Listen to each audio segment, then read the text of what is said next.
Jonah Veer is a dead man covered in blood. He runs as fast as his legs will carry him. They are burning nearly as bad as his lungs are from the smoke. The forge complex is thick with it, like fog blown in off the water. And that review is coming in 6 months. I'm an incredibly slow reader. Today, I want to talk about Warcry. What is Warcry? Some people haven't heard of it, it turns out.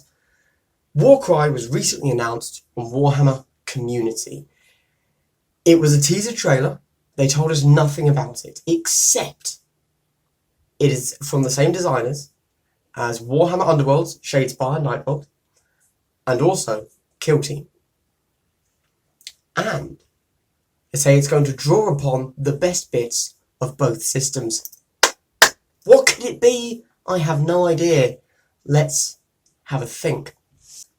Before I started this channel, which obviously is all about Kill Team, so you know I know Kill Team. I might not be good at it, but I know it.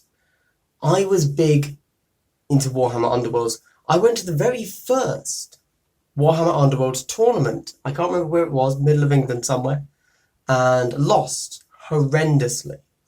Again, I never claimed to be good at anything in life, especially not anything competitive, but I know it, and that's what matters. Here we have a deck of cards, which prove that I clearly know something about Warhammer Underworlds. Warhammer Underworlds miniatures. A lovely little box. A manual. Boards. I even got the extra boards. Amazing. Amazing, I know. So, today I'm here to speculate. And I really do mean speculate, because nobody knows anything about what this could actually be yet. So this is pure, wild speculation, but more than speculation, I'm wish listing. I'm telling you what I hope it actually is. Because screw it, why not? Here are the possibilities. First things first, let's watch the teaser trailer.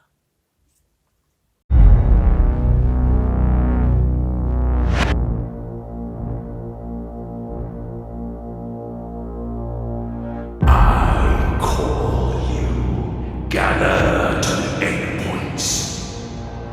I call you. Cross the bloodline spoil. I call you to the Baron Spire.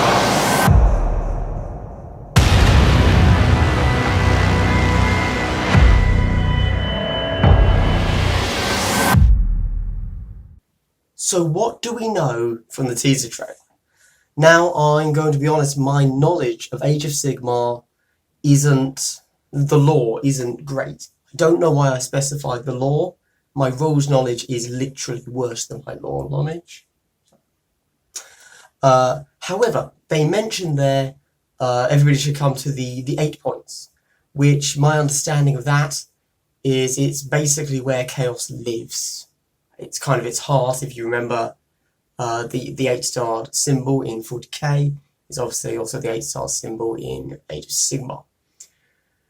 So what does that mean? Well, Chaos. Okay, good. Are we going to get Gore Chosen 2.0? I hope not, because that's going to be a terrible game I won't play. Are we going to end up with Warhammer Age of Sigmar Skirmish, but you can only use Chaos warbands? Great, I'm not going to play that either. Let's hope not. Here's what I want, and I don't know why I'm making this video, the game's already made. So, I really like, from Warhammer Underworlds, grid movement,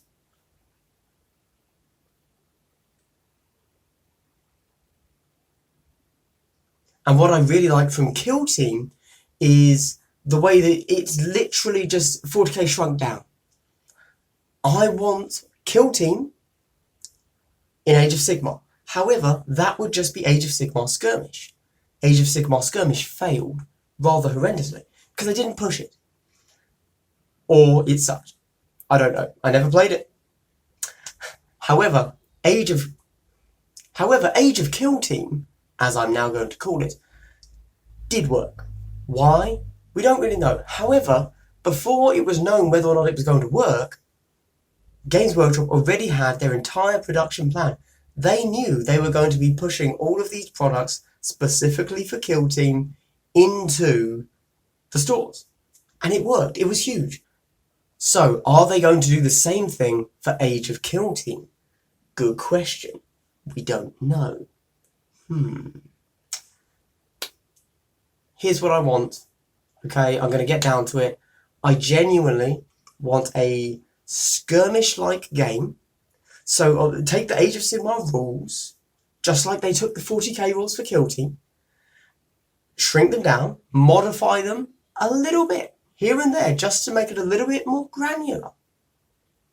And let us play the game. Except, that would just be Kill Team. They mentioned Warhammer Underworlds. So, how are we going to make Warhammer Underworlds combine with Kill Team? Good question. Here are my opinions on what they might do. 1, tactics cards. For those of you unaware, in Warhammer Underworlds, you get some, I can't remember what they're called, it's been so long now, but objective cards that you score effectively victory points with. They're called Glory. And they rotate. You can have a deck of 10, but you can only have 3 in your hand at the same time. It's a deck of 12. And that's it. Think of those as secondary objectives in Arena. You can pick your own ones. You can build the rest of your deck around those objectives. And so while you might have one warband, let's say that is whatever, the Fast Riders, because that's literally the only name I can think of at the moment. And given a certain deck of secondary objectives, they can be very aggressive and you can win and score points that way. Completely irrespective of whether or not you actually get kills, you can build your objectives so that you are aggressive. You get points for being in the enemy's deployment zone, board. Or you could take the same team and give them very defensive objectives. To be clear, for anybody that actually knows Warhammer Underworlds, I'm aware this isn't exactly a one-to-one thing, and you shouldn't play certain teams that way. Let's just move on. It's an analogy. Nice. They also have a set of skills that you can use with your cards. Now that's interesting. Let's imagine Kill Team, okay? Let's say you build up your 100-point roster, which you could do in Age of Sigmar Skirmish. Then in Kill Team you pick a few specialists. Now let's say each specialist can take 3 cards. And that card might be, let's say you take them as a medic specialist. That gives you access to the generic cards. Very similar to tactics from Kill Team. But it could also give you access to the medic specialist cards. Again, very, very similar to the Kill Team concept. You get access to the tactics, which you spend a CP, that lets you do a thing. Well, if you're blending that idea with Warhammer Underworlds, you will be able to use these cards at any point. I'm guessing, let's say you take a medic specialist, although it would be in Age of Sigmar, wouldn't it? So it would be a healer. It would be a healer specialist. You could take, choose from, let's say, 10 cards. You can take 3 in the mission.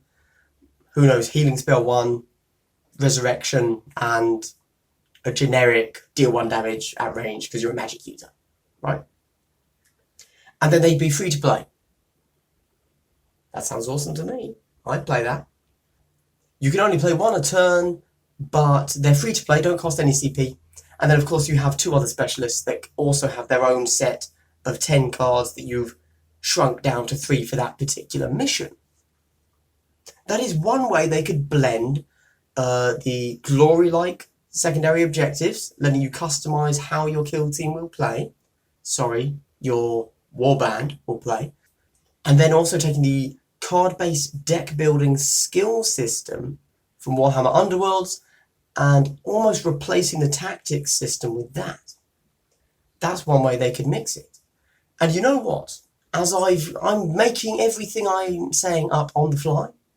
As I've thought that through logically and shared it with you, that actually sounds really fun. And I want to play that game. Give us miniature Warhammer Age of Sigmar and just let us... Yeah. That sounds really fun. Okay. The other thing they could do is mix the hex grid. Now, first thing I will say is that I truly believe, that Warcry is going to be played on a board. A small board. Because being played on a board is one of the few things that both Kill Team and Warhammer Underworlds share 100%. They're both played on boards. This is very slightly different between the two, obviously. However, it is a thing.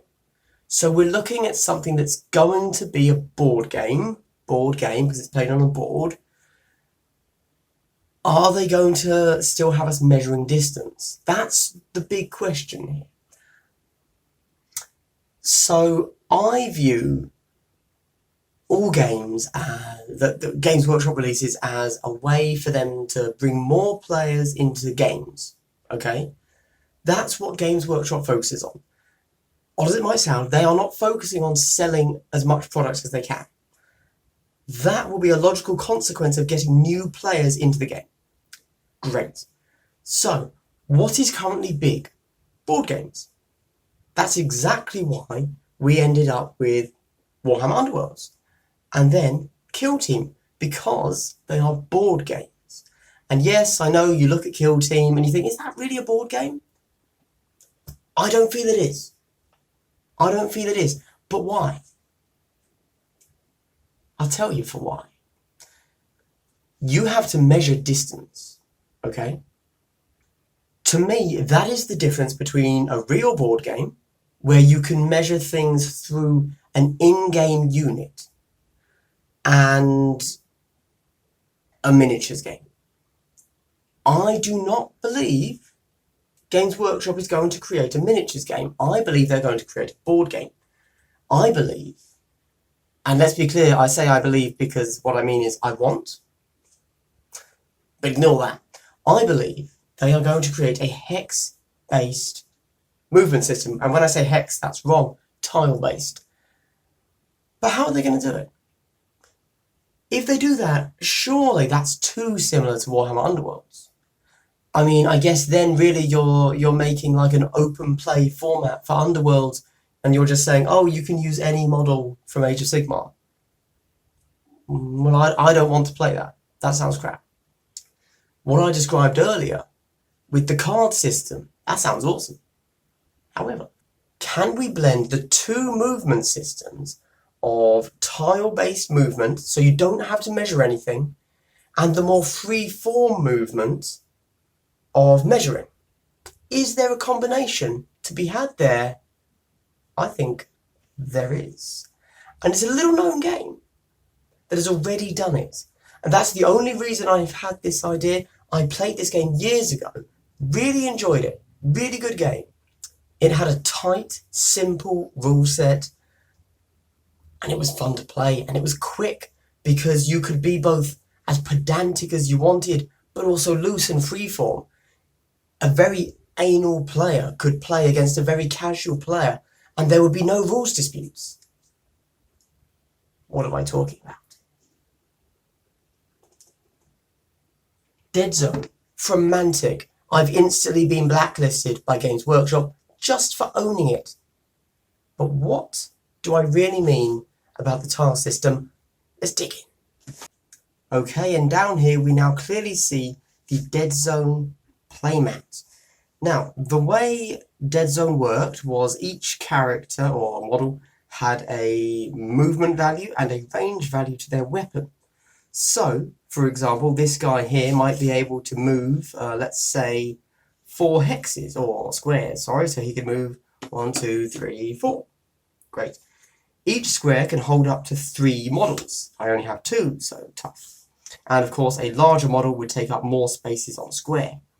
So if there were 3 models on this square, and this guy wanted to move into it, he would not be able to, he would instead have to move around.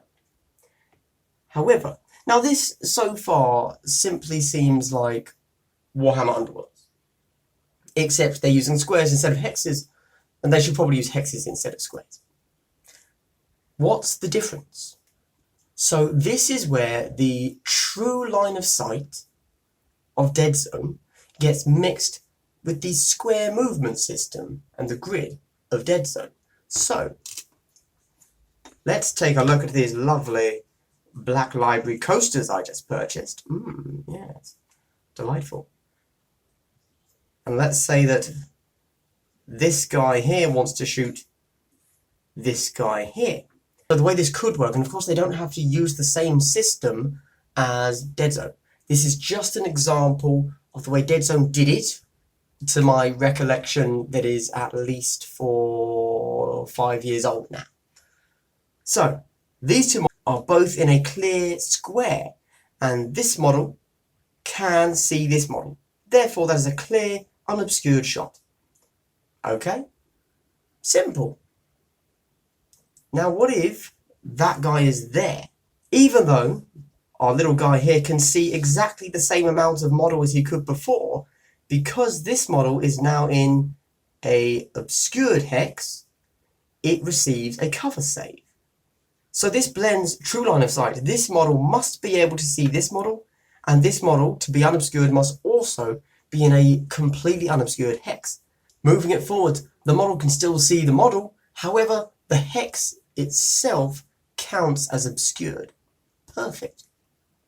This means that wherever I place it on this hex, it can still be seen. However, I believe it did actually go a little bit further. So let's say that this obscuring object lies in this square. And there we go. Now, because it touches this square, it makes this square actually count as an obscured square. Great. Cool. However, if I've decided for some reason to place it all the way in this corner, it's not actually obscured at all. Bit weird. So the easy fix here is that being in an obscured square gives the enemy -1 to hit. Being in an obscured square and actually being obscured gives them a -2 to hit.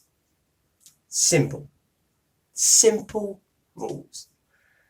To me, I love this style of movement. I can understand why some people don't. But I am genuinely trying to look at this from a Games Workshop's view of they want more people in the game. And as soon as you tell someone, by the way, bring a measuring stick and a ruler, don't forget your spirit level as well, you never know what might happen, and don't forget a laser pointer, you got to have that, and maybe a nautical compass just in case. Or, a protractor. You're also going to need a calculator. Small stuff. It's fine, small stuff. It gets weird. It gets weird and people get scared and people don't play the game. This allows us, real gamers, to play the way we want to play. To me, it is the best of both worlds. We get what we want. They get what they want. Of course, maybe you're listening to me and you saw this and you thought, this is literally the opposite of what I want. What are you talking about? Well, life sucks and then you die. Deal with it, I guess. I don't know. I don't know what to say. I don't know what you want from me. Here are my lovely coasters. I'm just showing you my coasters at this point. I don't know why. I hope you've enjoyed my little example there of just how, what's it called? Dead Zone. Of just how Mantic's Dead Zone works.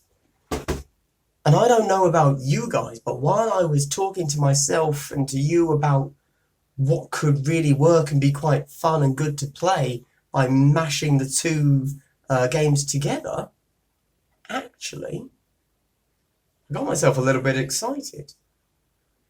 I think it could be really quite fun to put together. Basically, I'm saying get rid of command points because they're crap. Just give us fun models. Give us cars that we can use however we want for free. But then, if we run out of them, we run out of them. Fine. And yeah, give us that. You know what? If we get that game and I could just use any miniature, don't make it Chaos only. I won't play that. I want the theme. I want to play some Sylvaneth. I'm just going to say that. Sylvaneth. Yeah. And Lizardmen. Let me play those two armies in some weird hybrid of Warhammer Underworlds and Kill Team. Measuring. If you play it, if you make what I said, I will measure things. You know? If it's not as good as what I just made up on the fly, probably won't be, will it? Let's be honest. Then at least make me not have to measure things. That's the trade-off I'll make, G-dubs. Because I know you don't watch these videos. So you don't care what I say. Also, if you love my idea, I will, of course, take full credit for it. And if you use that in any of your game systems, I will sue you. Just kidding. Please keep it. Anyway, everybody, this has been Glass Half Dead. I've been talking about Warcry because I love the idea of being able to play Age of Sigmar on a far smaller scale that isn't quite as rigid and strict and... what's the word? Competitive, I guess, as Warhammer Underworlds. Don't get me wrong, I really enjoyed Warhammer Underworlds and I do want to play more of it. But give me something a bit more open. Give me Kill Team in Age of Sigmar. That's all I want. Except the way I said it, not the way you're going to make it. Glass Half Dead, signing out. Bye.